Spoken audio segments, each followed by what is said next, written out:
10 വർഷത്തിന് മുമ്പേ 18 മാസക്കാലമാണ് പെൻഷൻ മുടങ്ങിക്കിടന്നത്.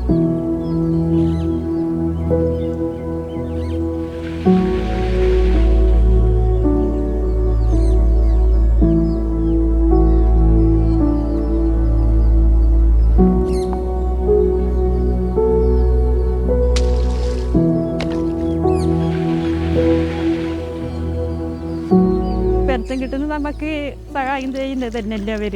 ഇതിനൊക്കെ എത്തിയിട്ട് നമുക്കൊരു മുടക്കമൊന്നും വന്നിട്ടില്ലല്ലോ ഇതുവരെ.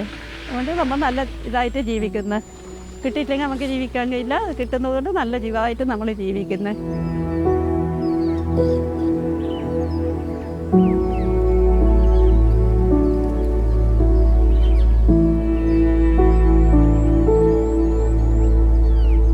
മാസങ്ങളോളം ക്ഷേമ പെൻഷൻ കിട്ടാത്ത ഒരു അവസ്ഥയുണ്ടായി. ഈ സർക്കാർ വന്നേ പിന്നെ ക്ഷേമ പെൻഷൻ വീടുകളിൽ തന്നെയാണ് എത്തിക്കുന്നത്.